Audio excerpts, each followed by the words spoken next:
नमस्कार विद्यार्थियों। आज हम कक्षा 7वीं का आपकी जो अणिका पुस्तक है उसका लेसन है खेलों का महत्व,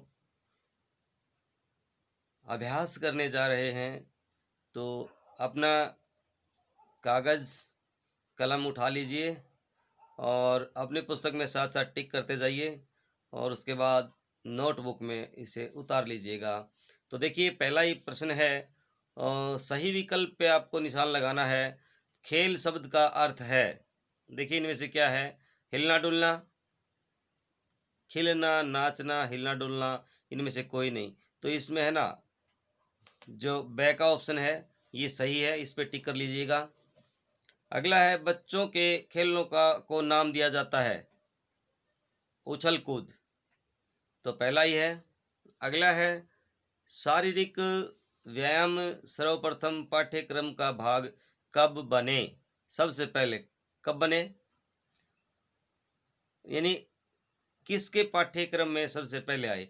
तो भाई ये जर्मनी में आए थे सबसे पहले। तो विद्यार्थियों, यदि कोई नया है चैनल पर तो भाई चैनल को सब्सक्राइब करना ना भूलें और लाइक किया करें। पसंद आता है तो कमेंट भी किया करें भाई, लिख के बताया करें मुझे, ताकि मैं आपको और अच्छे से पढ़ा सकूं। अगला देखिए, शारीरिक व्यायाम सर्वप्रथम पाठ्यक्रम का भाग बने कहाँ? जर्मनी में। और फेंकी जाने वाली थाली के आकार की वस्तु कहलाती है डिस्किस। अगला है, सत्य और असत्य के निशान लगाने हैं। खेल कूद का अर्थ है गति करना, हाँ गति करना भी होता है इसका, सही है। फेंकने वाली वस्तु को कूदना कहते हैं, गलत है। शारीरिक व्यायाम का आरंभ 700 वर्ष पूर्व यूनान में हुआ था, ये भी सही है, हमने पढ़ा था। अधिकतर युद्ध खेल के मैदान में जीते जाते हैं, तो यस ये भी सही है। तो अगला है भाई, खेल शब्द का अर्थ है, खेल शब्द का अर्थ है हिलना डुलना और गति करना। अगला है, प्राचीन काल में गुरुजन शिष्यों को कौन कौन सी शिक्षा दिया करते थे? तो इसका उत्तर है भाई, खेल का अर्थ है हिलना डुलना। जैसे एक बार फिर से देख लीजिए इस क्वेश्चन को, बड़े स्तर पे आप देखना चाहें तो खेल का अर्थ है हिलना डुलना, गति करना। अतः शरीर के व्यायाम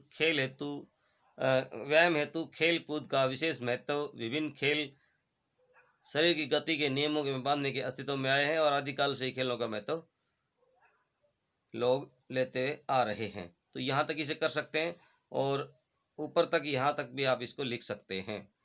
अगला जो प्रश्न है, प्राचीन काल में शिष्यों को कौन कौन से शिक्षा दिया करते थे? गुरुजन कौन कौन सी शिक्षा दिया करते थे? तो इसका उत्तर है भाई, यहाँ से आप कर लीजिएगा, आपकी पुस्तक में भी निशान लगा सकते हैं आप इसे, यहाँ से भी लिख सकते हैं। तो यहाँ से शुरू कर दो। इसी कारण प्राचीन काल में, यहाँ से प्राचीन काल से शुरू कर दो। प्राचीन काल में आश्रमों में गुरुजन शिष्यों को बौद्धिक शिक्षा के साथ साथ उन्हें शारीरिक व्यायाम वाले खेलों का अभ्यास भी करवाते थे। इन्हीं खेलों में युद्ध कलाएं भी सम्मिलित थी। अगला प्रश्न है, अधिक आयु के बच्चों को किस प्रकार की गतिविधियों की शिक्षा दी जाने लगी थी? तो देखिए तीसरा उत्तर देखते हैं हम। आयु में और बड़े हो जाने पर विद्यालयों को बड़े बड़े खेलों की उपांगिक गतिविधियों की शिक्षा विद्यालयों को शिक्षा दी जाने लगी।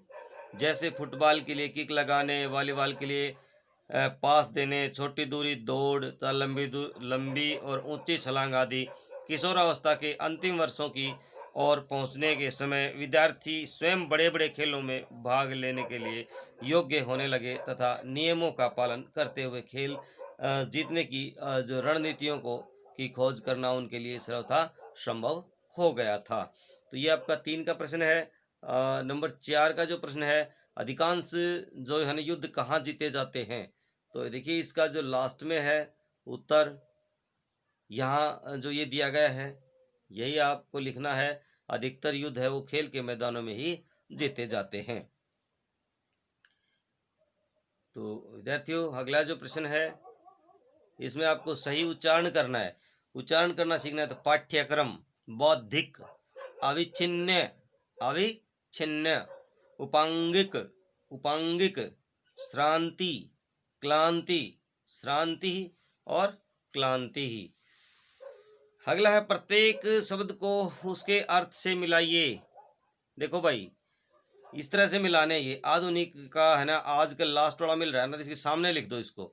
आजकल नूतनता का ताजगी, प्रवीण का चतुर, मस्तिष्क का दिमाग और चयन का भाई चुनाव। इसी तरह से दूसरी तरफ देखिए, समर्थ का होगा सशक्त, सुगम का हो जाएगा सरल और सफूर्ति का होगा चुस्ती और अविच्छिन्न का होता भाई न टूटने वाला। इस तरह से आप मिला देंगे इसको। इसके बाद अगला जो प्रश्न है व्याकरण बोध में, शब्द बोध में, निम्नलिखित प्रत्येक शब्दों का एक एक पर्यायवाची आपको लिखना है भाई। गति का हो गया चाल, रण का हो गया युद्ध, वेग का प्रवाह, श्रांति का थकान और प्राथमिक का प्रथम, एकाधिक का कई।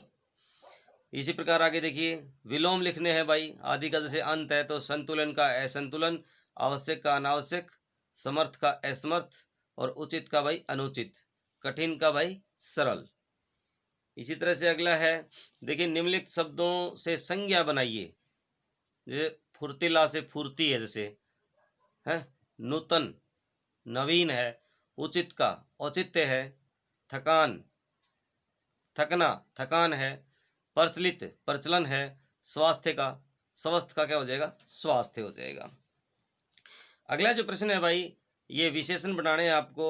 जिस तरह शिक्षा का शिक्षित है उसी तरह से साहित्य का क्या बन जाएगा साहित्यिक, नियम का क्या बन जाएगा नियमित और भाई गति का क्या बन जाएगा गतिमान, बौद्धिक बुद्धि का बन जाएगा बौद्धिक और प्रथम का बन जाएगा भाई प्राथमिक। इसी तरह से अगला क्वेश्चन आप देखते रहिए। इसमें नीचे दी गई प्रत्येक पंक्ति किस विषय में कही गई है। इस शब्द का अर्थ हिलना डुलना यानी कि खेल, खेल को हिलना डुलना कहते हैं, खेल के संबंध में कहा गया है।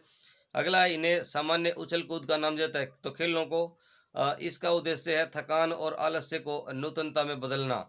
यह बौद्धिक गतिविधियों के बारे में कहा गया है और इन खिलाड़ियों में से ही राष्ट्रीय खिलाड़ी चुने जाते हैं, तो ये खेलोत्सव का के बारे में कहा गया है। तो अगला जो प्रश्न है देखिए, इसमें आपको क्या करना है, ब में संज्ञाओं से विशेषण बनाने हैं। मधु से माधुर्य बन जाएगा, रघु से राघव बन जाएगा, धनु से दानव बन जाएगा, विष्णु से वैष्णव बन जाएगा और वसु से वासुकी बन जाएगा। अगला जो प्रश्न है भाई, इनमें से सकर्मक क्रियाओं की परिभाषाएं, प्रत्येक दो उदाहरण। वाक्य में जहां कर्म के साथ क्रिया लगती है उसे हम सकर्मक क्रिया कहते हैं भाई। जैसे मोहन क्रिकेट खेलता है तो यहाँ क्रिकेट कर्म है, खेलना इसके साथ क्रिया लगी हुई है। महेश अपनी कक्षा में पास हो गया तो कक्षा इसका कर्म है। इसी तरह से अगला है अकर्मक, वाक्य में जहाँ कर्म के साथ क्रिया नहीं होती उसे अकर्मक क्रिया कहते हैं। जैसे मोहन खेलता है तो यहाँ केवल करता है मोहन, कर्म इसमें नहीं है, मोहन दौड़ता है तो इसमें भी क्या है केवल करता है, कर्म नहीं है। अगला नीचे दिए गए मुहावरों का अर्थ लिखकर वाक्यों में प्रयुक्त कीजिए। जौहर दिखाना, बल का प्रदर्शन करना, पहलवान ने अखाड़े में अपना जौहर दिखाया। सम्मान बढ़ाना, इज्जत बनाना, मोहन ने अपनी कक्षा में प्रथम आकर के यानी प्रथम स्थान प्राप्त करके अपने विद्यालय का सम्मान बढ़ाया है। तो विद्यार्थियों इस तरह से हमने इसका अभ्यास कर लिया है, तो आप बने रहिए मेरे साथ अगले वीडियो तक। अगले लेसन को हम लेकर के आएंगे बहुत जल्द। तब तक के लिए जय हिंद, जय भारत, वंदे मातरम।